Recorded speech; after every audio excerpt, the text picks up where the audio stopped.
That's some new music. I didn't expect that. I didn't know that was on the way. That's all right. How are y'all doing? It's a little bit cold, a little bit chilly, and kind of wet outside. Speaking of that, with all the rain, and we're going to get to this, the high school sports later in the show. We got a lot of cancellations tonight or postponements, maybe. I think they're going to try and get back to some of these games. But I've already had Coach Cardona, the Dixon County soccer coach, reach out and tell me that the soccer game is canceled. And when soccer cancels, you know it's wet outside. So, but we're not just talking about the rain today. We're going to talk. First of all, we're going to talk the new rules in baseball. I wanted to go over some of that stuff, which I wrote an article about it, like a little opinion column in last week's paper. And then I'm going to move that down a little bit. And then we're going to talk Braves baseball. I think that's my third take. Second take. Oh, Titans moving up. That's right. I don't know why it is every week that I go to start talking about this stuff, and I literally just sent the email full of, well, I sent it earlier, but I forget what I want to talk about. I guess I know I'm going to go on a rant when I get up here anyway, so it doesn't really matter. But our first take, and by the way, I've made a few changes with my mic, so hopefully the audio is not weird or bad. But our first take today, we're going to talk the new rules in baseball. So that's pitch clock. We're going to talk the shift, and then we're going to talk the bigger bases as well. Now I'm going to start with the bigger bases because I saw a stat. The other day, and it's a very small sample size. So don't take, you have to take it with a grain of salt, as the old saying goes. But last year, on the first game of the year, I'm pretty sure there was 8 or 9 stolen base attempts, and there were 4 stolen bases. That was last year. On the first game of the first day of the season, there were like 8 or 9 attempts and like 4 stolen bases. Now, what was it the other day? On the first day of the season, there was 21 stolen base attempts, and they were only caught 4 times. There was like 17 stolen bases the other day. Now, I don't know if any of you care about stolen bases like I do, but I do believe that, like bunting, even though bunting quite literally doesn't really make a whole lot of sense anymore, but stealing bases is a part of the game that it's art that's been lost. I mean, really, it's kind of like a mid-range jumper in basketball. Now, the thing about a mid-range jumper is it's not really worth taking. You should either dunk or shoot a 3 in basketball. That's what the analytics tell us. Same goes for baseball. You shouldn't bunt. And analytics have told us for years now that you shouldn't steal bases either. Well, that was with the with the old bases. They were smaller, and it was you got thrown out more often. Now, if your odds of stealing the base are higher, analytically wise, it may be a better idea to go steal that base. So I think that's something. I think that's great. I think it's good for the game because it's bringing back something from years past that maybe we haven't have. I'd love to see somebody go 40-40. Who was the last person that did that? I mean, Ryan Braun was close a few times. I remember Vladimir Guerrero did it when I was a kid. I'd love to see Ronnie do it. Of course, being a Braves fan, if Ronald Acuna has 40 homers and 40 stolen bases, it means, if nothing else, he's been healthy all year long. So I'd love to see that happen. But let's talk about a few of the other things. I'm getting notifications up on this phone. Windows security, Defender. I don't need Defender. I use this thing to write articles. I don't care about. Anyway, something else with the shift. Now, listen, I had to write this in my article the other day. I know there are respected baseball coaches in this area that will disagree with me to the end of the day, and that's fine. I understand. But the shift is a ridiculous ideology. I'm not even going to try and use that word. Using the shift in baseball should have never been allowed. Now, I understand that that's a crazy way of looking at it. And the coaches, I know for a fact, have said that if you got 9 players, you ought to be able to put them wherever you want. That doesn't make any sense because the pitcher has to pitch from the mound and the catcher has to sit behind the plate. Now, the other 7, sure, you can do whatever you want with them. I mean, you could, can't anymore. But I'm going to tell you why taking the shift out is a good thing. There's a young man named Joey Gallo. I call him young. He's probably my age. There's a guy named Joey Gallo, plays for Minnesota, and he has bounced around the last few years. He was a Ranger forever. He made his way over to the Yankees after that. I don't know where he went. Maybe that's the last place he was at before he got to Minnesota. But he's been a career like 220 average hitter because with the shift, everybody knows he's big, he's strong, he pulls everything. I don't know if any of you ever watched a Joey Gallo at bat, but over his career, if you've ever looked, most of the defenders are over on one side of the field. And that's because they knew Gallo was going to pull the ball. Well, now you can only have so many people on one side of the base, on one side of second base. And Joey Gallo is off to probably the best start of his career. Now, I get small sample size. It's been 5-6 games at most. But, excuse me, if we're implementing rules into the game that are allowing some people to be successful or allowing everybody to be more successful, at least offensively, that is something that's good for the game. And the fact that the one thing that I've hated hearing this. I've always hated hearing this. Just take the ball the other way. These people throw 100 miles an hour. Okay, this is not wood bat league in the backwoods of Bon Aqua, Tennessee. You're not 12 years old. You can't just go the other way. Everybody throws 100, and then everybody has a secondary pitch, which is probably better than their fastball. Some folks throw the changeup. Some folks throw the curveball. Now, if you're really lucky, you get to see somebody like DeGrom who has 3 or 4 pitches. Shohei Ohtani has like 6 or 7 pitches. If you're going to sit here and tell me that you expect people to be able to just hit it the other way whenever somebody throws 100 miles an hour and they can drop a 75-mile-an-hour curveball on you, you're an idiot. I don't think you understand how baseball actually works. It's impossible to hit that ball and just hit it the other way. You're just trying to make contact at that point. Plus, with the shift, if you're going to try and make contact at all, if you get paid $30 million a year, you're not getting paid to just hit it off the end of the bat and get to first base. You're paid to get underneath the ball, hit it up in the air, and hopefully put it over the fence or hit doubles. Chicks dig the long ball. That's also why you're paid. So you can't just go up there and just take little mini hacks just to get on first base. That doesn't work anymore. Analytics tell us that's not the way to do it. That's why you have to go out there. You have to swing. You swing hard. But now, and part of the reason is with the shift, if you're just trying to make contact, these pitchers can throw the ball well enough that even if you're just trying to go the other way, you'll roll over. You'll roll over the ball. It goes to second base or shortstop, depending on whatever you're trying to do, and it goes the other way. There's nothing you can do about it. That's why these pitchers are so good now. The best hitters in the world, they get on base 3 out of every 10 times. So the shift being taken out of baseball, I think it makes the game better because now you're going to have more base runners. The bases are bigger. You're going to have more stolen bases. There's one more really big rule, and then we're going to move on to the second take. The pitch clock, I was really, really worried about. Honestly, I'm not even kidding. Like, at first, I was like, man, I don't know how I feel about a pitch clock because I didn't want baseball to feel hurried. It doesn't feel hurried.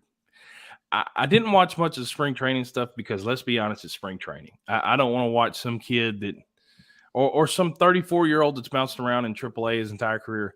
Good luck to him. I hope he makes it to the majors, but I don't care about watching him take 14 to 20 at-bats. I would rather just watch the young guys, and sometimes you get to see that, but that's why spring training's fun. You get to see a little bit of the things you want to watch. But for the most part, it's a lot of nonsense and kind of boring to watch. So I didn't watch a full game until the season started. and I was hooked. I thought the pitch clock was great. I thought it was wonderful.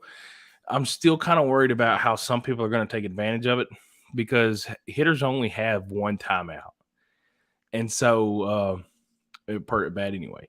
Max Scherzer talked about some kind of way that if he could get you to take your timeout, then after that, he could pretty much he could use the timing of the at bat and really take advantage of hitters' timing and which I love. I think it's great the way Scherzer's thinking about, trying to take advantage of the rules because if you got people making rules, you need to figure out the ways you can, take advantage of them. So I get it. But that was the one thing I was worried about. I was afraid that maybe the pitch clock was going to be taken advantage of or it was going to make baseball feel hurried. Now, I'm going to be honest. The other day I watched the game. It was really fun to watch. I found myself actually just sitting there paying more attention in between pitches. Usually, with baseball, I mean, what would you say, 40, 45 seconds? So the guy would throw the pitch. Let's say it's a ball 3 or 4 inches off the plate. Catcher goes to throw it back. Pitcher steps off the mound. He starts rubbing the ball. You hear the 3 blind mice are playing in the background because the organist thinks he's funny. The video camera pans around. They're talking about the price of hot dogs or whatever, and it shows some family out in left field. That's not happening.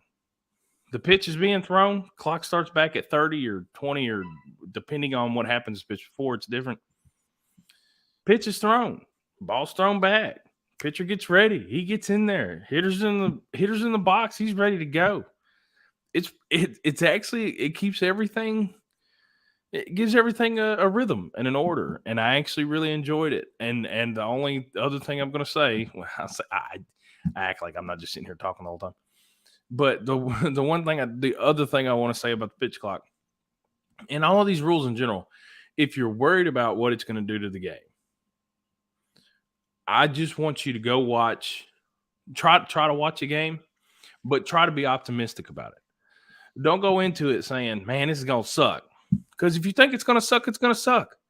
If you're already looking for reasons to be upset about something or not like it, you're not going to like it. That's the way our brains work. That's humans are very flawed creatures, and that's one of our issues. But if you have a little bit of optimism when you go into watching this, you might find yourself enjoying it. That's what I did. I actually enjoyed it. And that's almost exactly word for word what I wrote in my opinion column last week. But regardless, we're going to go on into the second take. Now, it took me 13 and a half minutes to get through the rules. So we're going to talk about Titans move up in the draft. This is not going to take very long. Justin, if you don't mind over here in your little comment section, will you let me know if you plan on doing another I believe we're going to try another advertisement about halfway through the show. Maybe not, depending on what Justin says. If we don't, then we're just going to keep rolling on through. But we may have a commercial. I'm going to let him figure out what we're doing. But anyway, second take. He said, want to keep rolling. We're just going to go through. No commercials today. We're not sponsored by anybody, so I don't really have to have a commercial. It's fine by me. I usually like a commercial break because I can get up and walk around because my knees kill me because I'm old. But it's all right. We're good. So, second take. Titans moving up in the draft. Here's the only thing that bothers me about moving up in the draft. And now, Justin, we'll just go straight through. Here's the only thing that bothers me about moving up in the draft. The rest of the Tennessee Titans offense sucks other than Derrick Henry. They are trash. And they might be great, but they're not. The offensive line is falling apart. This was the whole thing about Lamar Jackson. Sure, you could go trade for Lamar Jackson. I think Lamar Jackson can win a Super Bowl with the right people around him, the right offensive system, a good defense, good coach, some luck. It takes all that anyway. I think Lamar Jackson can win a Super Bowl. I still don't know if Ryan Tannehill can. I think Bryce Young will one day. But who are the Titans going to move up and get? Young's the only quarterback that I know or I really think is worth a first-round pick. And all of y'all going to sit here and say I'm crazy. That's fine. We're going to talk about quarterbacks real quick. Bryce Young might be the only quarterback that's really worth a first-round pick. C.J. Stroud might really be worth a first-round pick too, but I'm not as sold on him as everybody else. And that's fine. If Stroud goes in the first round, that really doesn't bother me. Will Levis does not deserve to go in the first 3 rounds. Anthony Richardson, I don't think, should go in the first 4 rounds. I wouldn't take Hendon Hooker in the first 5 rounds. I love Hendon Hooker. I watched Hendon Hooker more than a lot of y'all did. I'm just as big a Tennessee fan as most of you are. He had a lot of inaccuracy issues. He underthrows the ball a lot.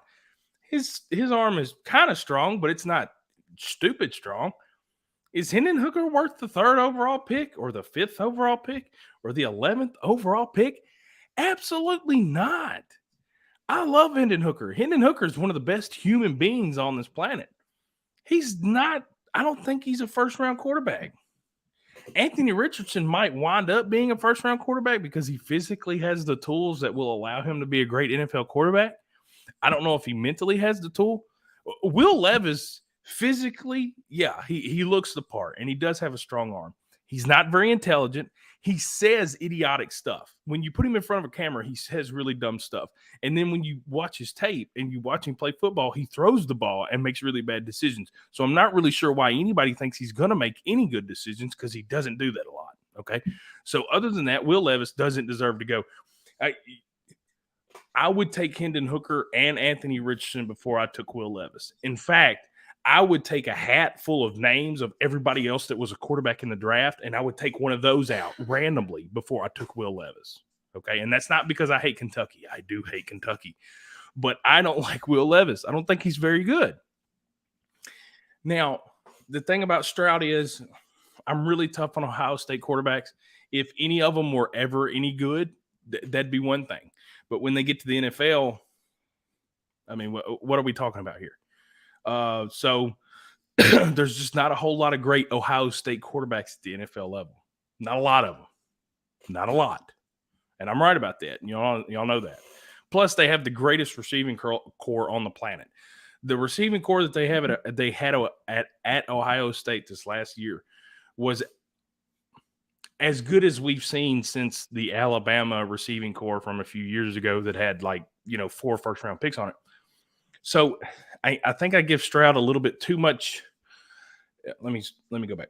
I think everybody gives Stroud a little bit too much credit for he's a great orchestrator. He's got a lot of talent. He is a good quarterback, and he may be worth a first-round pick. I just think we should exercise caution with Ohio State quarterbacks. That's just my personal opinion. Bryce Young is a dog. That kid is worth the 1st overall pick. He's a winner.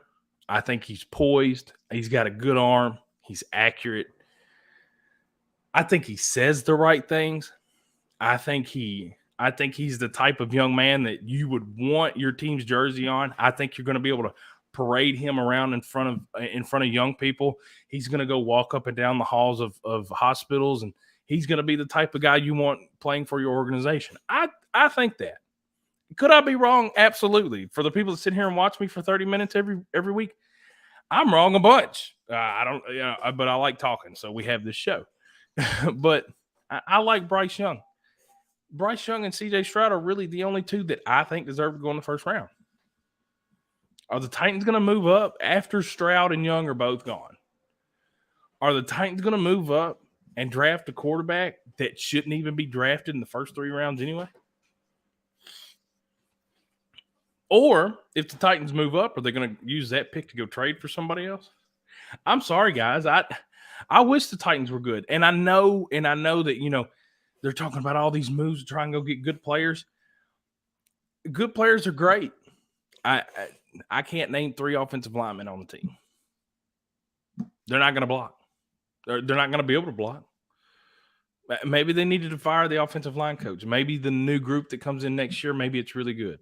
Maybe the Titans are the best team in all of football and they win a Super Bowl. But how much faith do you have in that happening? Anyway, we're not going to do a commercial. We're going to go ahead and go into the third take. I want to talk Braves baseball really quick. Before I get into that, I was going to talk Angel Reese and Caitlin Clark. And then I decided, I realized that as a country that we have talked about it probably too much. I'm just going to leave everybody with one thought. Regardless of what you think about who should have won, or if you think one of them was a little bit too far with their antics or whatever you want to call it, absolutely none of you have the right to be using racist slurs online about one young lady and then using the exact opposite terms for the other girl because she's white. I've seen some statements online by people in the last week that are absolutely disgusting. I mean, just some really awful things that people have said. They've tweeted them, they've said them, and just nonchalantly, just saying words that should never be uttered about another human being. So I just needed to get that off my chest. If you looked at that situation, you came away from it that Caitlin Clark is a real hardworking young lady that she just came up short, but Angel Reese is a classless. A few other words that people kept using that I don't like. Y'all know the words. There are just certain words that people use to describe people that they don't like. You're a disgusting human being if you do that. I'm just putting that out there. But we are going to get into the third take. Braves look really good. Also, Angel Reese and Caitlin Clark, they don't have any beef. They're both fantastic basketball players. I hope both of them play in the WNBA one day. They should both bring a lot to the table for any team that they play for. Now, getting on into the third take. Braves look really good. There's supposed to be more to that. That's all I told Justin. That was all I told Justin for the third take. So that's all he knew to put in. But I had more that was going on in my head. They look good, and they're not all there yet. Well, I haven't seen Mike Soroka pitch in what feels like ages.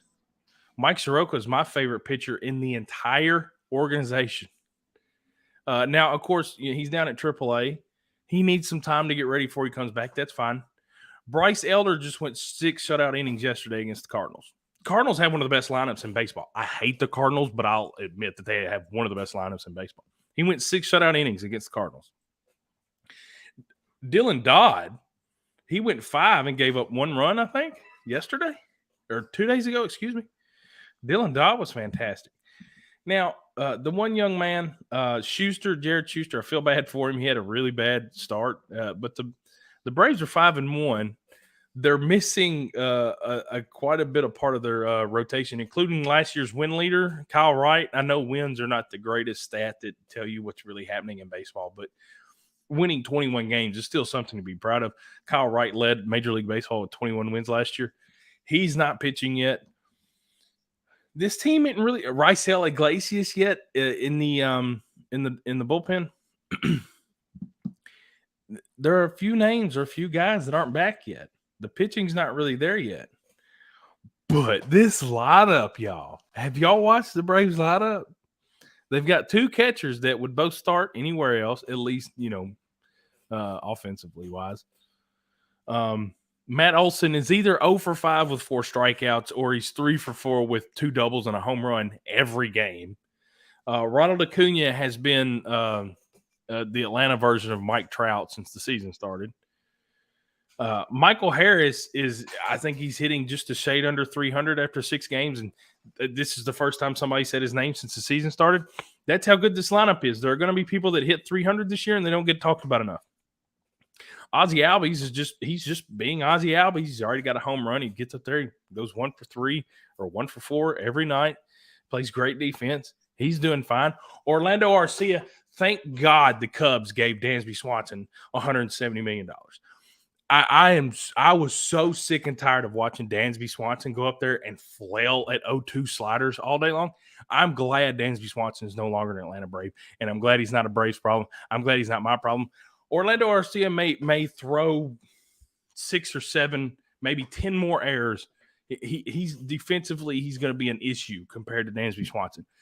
Arcia also has a home run. Arcia is going to be better offensively. Arcia is going to be more fun to watch. Dansby Swanson is boring to watch. He's a career 240 average hitter. He didn't make a lot of mistakes on defense, but his range was like this big. He didn't make a lot of plays. His range was not great. Dansby Swanson, one of the most overrated players I've ever seen in my entire life, and I'm so glad he's not an Atlanta Brave anymore. I'd rather watch Orlando Arcia, thank God. Arcia was going to be one of the greatest shortstops ever coming up in the Brewers organization, and then it just never really started to happen. But if you can send him over to Atlanta, I know he's been there for a while now, but if you can throw him in at the 8 or 9 spot in this lineup, he has no, what's the word? Pressure. He has no pressure whatsoever. Nobody's expecting him to hit 30 home runs. People expected Dansby Swanson to hit 280 and 20 home runs and knock in 80 runs. People expected that out of Dansby. Now the Cubs fans are going to because he's getting paid $170 million. Arcia just signed a contract. He's a lot cheaper than that. Nobody really expects him to do much. He's going to have the same, if not more power than Dansby Swanson. His batting average may be about the same. Dansby Swanson hit 270 last year. He's going to hit 240 again this year. If you're lucky, he's going to hit 240. I'm so glad Swanson's gone. Austin Riley's going to be the best third baseman in baseball offensively. I think he's going to be better than everybody else. Machado and Arenado are great. I say that with too much confidence, but I do like Riley. Man, we're at 27 minutes. I got it. The Braves look great. Pitching's going to get better. The relievers are going to show up. I think we got a really good team this year. Now we're going to go into the last take. I got to get this over with. I'm talking too slow. High school sports. It's wet. Everything's raining. There's no sports today. No, I actually haven't confirmed that with anybody else other than Cardona. So I know there's no Dixon County soccer. If I'd bet $1 to a donut, there's not going to be a whole lot of other sports going on in this town today. But other than that, last Saturday, Dixon County had their alumni game. That article's actually up on Facebook right now. You can go back and read some of that. They had played really well. Dixon County played really well against Creekwood, scored 7 runs in the first inning. Baseball's going on everywhere. Softball's going on everywhere. We got some track and field going on. And I know Dixon Creekwood, the track and field's been fantastic. Excuse me. I'm trying to remember everything's going on. Oh, I ran through the first 28 minutes of this show so quickly, I about forgot everything about high school sports. The rain really did screw me up. I guess I just thought about that the whole time, and the fact that, Cardona did text me just before I got on the show. And I think that I'm going to blame Coach Chris Cardona for me forgetting everything else about high school. No, that's a joke. Let's see. Oh, Sycamore and Harpeth played baseball earlier this week. Sycamore beat Harpeth both games. Yeah, we're at 29 minutes. We'll talk more high school sports next week. Y'all try and stay inside. Try and stay warm. Try and stay dry. Y'all have a good evening. Thanks for hanging out with me. This has been Casey's Take.